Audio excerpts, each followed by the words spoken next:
శ్రీలంకతో జరగబోయే 2 మ్యాచ్ల టెస్టు సిరీస్ కోసం బీసీసీఐ భారత జట్టును ప్రకటించింది. శుభ్మన్ గిల్ కెప్టెన్గా, కేఎల్ రాహుల్ వైస్ కెప్టెన్గా ఎంపికయ్యారు. ఇప్పటికే భారత జట్టులో ఉన్న కీలక ఆటగాళ్లపై సెలెక్టర్లు నమ్మకముంచారు. యువ ఆల్రౌండర్ సరైన్స్ జైన్స్కు తొలిసారి టెస్టు జట్టులో చోటు కల్పించారు. 15 మంది సభ్యులతో కూడిన ప్రధాన జట్టులో యశస్వి జైస్వాల్, రిషబ్ పంత్, రవీంద్ర జడేజా, కుల్దీప్ యాదవ్, మహమ్మద్ సిరాజ్, ప్రసిద్ధ్ కృష్ణ వంటి కీలక ఆటగాళ్లు కొనసాగుతున్నారు.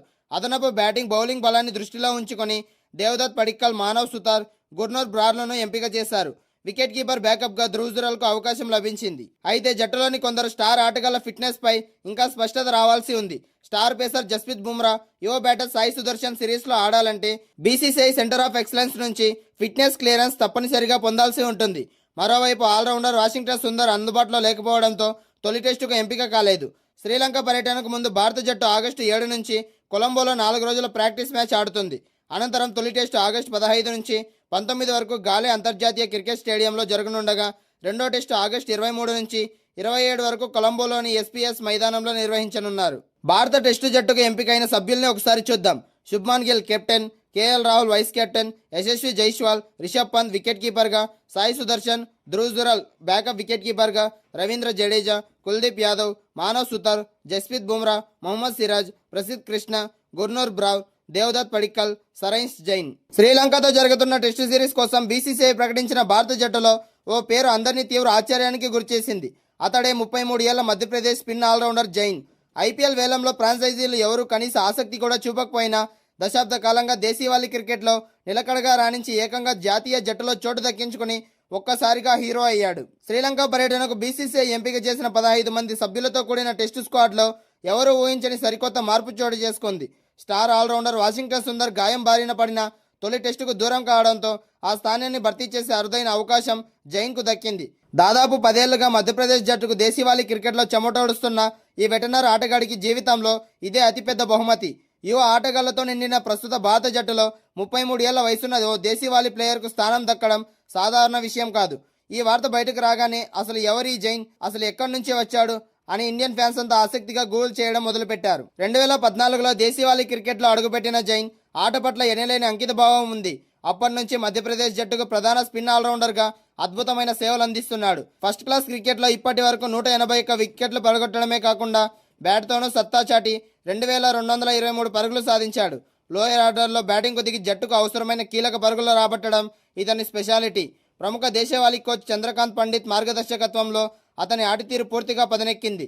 2022లో రంజీ ట్రోఫీ గెలిచి మధ్యప్రదేశ్ జట్టులో సారన్ జైన్ ఒక కీలక సభ్యుడిగా అయ్యాడు. ముంబైతో చెన్నై వేదికగా జరిగిన చారిత్రాత్మక ఫైనల్లో బంతితో 2 వికెట్లు తీయడంతో పాటు బ్యాట్తో హాఫ్ సెంచరీ చేసి అదరగొట్టాడు. 15 ఏళ్ల వయసులోనే దిగ్గజాల ప్రశంసలు అందుకుంటున్న వైభవ్ సూర్యవంశీ భవిష్యత్తులో భారత జట్టుకు ఒక అద్భుతమైన ఆస్తిగా మారతాడనడంలో ఎలాంటి సందేహం లేదు. మరి అజిత్ అగర్కర్ నేతృత్వంలోని సెలక్షన్ కమిటీ ఫరూక్ ఇంజనీర్ సూచనను ఎంతవరకు పరిగణలోకి తీసుకుంటుందో వేచి చూడాలి. భారత క్రికెట్ వర్గాల్లో 15 ఏళ్ల కుర్రాడు వైభవ్ సూర్యవంశీ పేరు ఇప్పుడు మారుమోగుతోంది. జింబాబ్వే టూర్లో అదరగొట్టిన ఈ టీనేజ్ సెన్సేషన్ను 2027 వన్డే వరల్డ్ కప్లో రోహిత్ శర్మతో కలిసి ఓపెనర్గా బరిలోకి దించాలని మాజీ దిగ్గజం ఫరూక్ ఇంజనీర్ సంచలన సూచన చేశాడు. చీఫ్ సెలెక్టర్ అజిత్ అగర్కర్ వెంటనే ఈ నిర్ణయం తీసుకోవాలని ఆయన డిమాండ్ చేయడం ఆసక్తికరంగా మారింది. వన్డే ప్రపంచ కప్ 2027 టార్గెట్గా టీమిండియా సన్నాహాలు మొదలు పెట్టాల్సిన సమయం వచ్చేసింది. ఈ నేపథ్యంలో ఫరూక్ ఇంజనీర్ చేసిన వ్యాఖ్యలు జాతీయ మీడియాలో హాట్ టాపిక్గా మారాయి. ప్రస్తుతం భారత వన్డే జట్టులో రోహిత్ శర్మ, శుభ్మన్ గిల్ ఓపెనర్లుగా ఇన్నింగ్స్ ఆరంభిస్తున్నారు. అయితే భవిష్యత్తును దృష్టిలో ఉంచుకుని ఈ వ్యూహాన్ని మార్చాలని ఆయన సూచించారు. గిల్ అద్భుతమైన ఫామ్లో ఉన్న మాట వాస్తవమే. అయినా అతడిని 4వ స్థానంలో ఆడిస్తే జట్టుకు మరింత మేలు జరుగుతుందని ఫరూక్ అభిప్రాయం చెప్పాడు. గిల్ గాల్లోకి లేపి భారీ షాట్లు ఆడే రకం కాదు. అతడు పక్కా క్లాస్ ప్లేయర్ కాబట్టి అతడికి మిడిల్ ఆర్డర్ బాధ్యతలు అప్పగించాలన్నారు. అదే జరిగితే కెప్టెన్ రోహిత్ శర్మతో కలిసి వైభవ్ సూర్యవంశీ ఇన్నింగ్స్ ను ప్రారంభించే అవకాశం ఉంటుంది. మైదానంలో ఈ లెఫ్ట్ రైట్ కాంబినేషన్ అద్భుతంగా వర్కౌట్ అవుతుందని ఆయన విశ్లేషించారు. వైభవ్ లాంటి దూకుడున్న ఆటగాడు పవర్ ప్లేలో ఫీల్డింగ్ గ్యాప్స్ ను సునాయాసంగా కనుక్కొని బౌండరీలు బాదగలడు. అతడు ఆరంభంలోనే వేగంగా పరుగులు రాబడితే మిగతా బ్యాటర్లు కుదురుకుని భారీ లక్ష్యాలను నిర్దేశించడానికి పుష్కలంగా సమయం దొరుకుతుంది. ఫరూక్ సూచించిన కొత్త బ్యాటింగ్ లైనప్ ప్రకారం రోహిత్ శర్మ, సూర్యవంశీ ఓపెనింగ్ చేస్తే పరుగుల యంత్రం విరాట్ కోహ్లీ తనకిష్టమైన 3వ స్థానంలోనే వస్తాడు. ఆ తర్వాత 4వ నెంబర్లో శుభ్మన్ గిల్ వస్తే టీమిండియా బ్యాటింగ్ ఆర్డర్ అత్యంత పటిష్టంగా మారుతుంది. పటిష్టమైన బేస్ ఏర్పడ్డాక మిడిల్ ఆర్డర్లో గిల్ లాంటి సాంకేతిక నైపుణ్యం ఉన్న బ్యాటర్ ఉంటే జట్టుకు తిరుగుండదని ఫరూక్ సూచించారు. ఇటీవల జింబాబ్వేతో ముగిసిన 3 మ్యాచ్ల టీ20 సిరీస్లో వైభవ్ సూర్యవంశీ ఏ స్థాయిలో చెలరేగాడో అందరూ చూసాం. 2 అద్భుతమైన హాఫ్ సెంచరీలు సాధించి మొత్తం 151 పరుగుల ఖాతాలో వేసుకున్నాడు. Player of the series award సొంతం చేసుకుని సెలెక్టర్ల దృష్టిని బలంగా ఆకర్షించాడు. ఇలాంటి అద్భుతమైన ఫామ్లో ఉన్న కుర్రాడిని వెంటనే వన్డే జట్టులోకి తీసుకురావడానికి ఇదే సరైన తరుణమని మాజీ వికెట్ కీపర్ గట్టిగా చెప్తున్నాడు. అతడి వయసు కేవలం 15 ఏళ్లు అయినా జాతీయ జట్టు తరపున మ్యాచ్లు గెలిపించేంత ఆత్మవిశ్వాసం ఆ కుర్రాడిలో పుష్కలంగా ఉందనడంలో ఎలాంటి సందేహం లేదు. వన్డేలో టీ20ల మధ్య పెద్దగా తేడా చూడాల్సిన అవసరం లేదని ఆయన స్పష్టం చేశారు. వైభవ్ సూర్యవంశీ ఆటతీరుపై ఆసక్తికర వ్యాఖ్యలు చేస్తూ అతడిని క్రికెట్ దిగ్గజం విచ్ రిచర్డ్స్ తో పోల్చారు. రిచర్డ్స్ ఏ ఫార్మాట్ లో ఆడినా బౌలర్లపై విరుచుకుపడేవాడు. అచ్చం అలాగే వైభవ్ సూర్యవంశీ కూడా ఒక జీనియస్ అని కొనియాడారు. షార్ట్ పిచ్ బంతులు పడితే వాటిని ఖచ్చితంగా సిక్సర్లుగా మలిచే సత్తా ఈ కుర్రాడి సొంతం. అయితే అతడికి అతిగా కోచింగ్ ఇచ్చే సహజ సిద్ధమైన శైలిని నాశనం చేయొద్దని బీసీసీఐకి సూచించారు.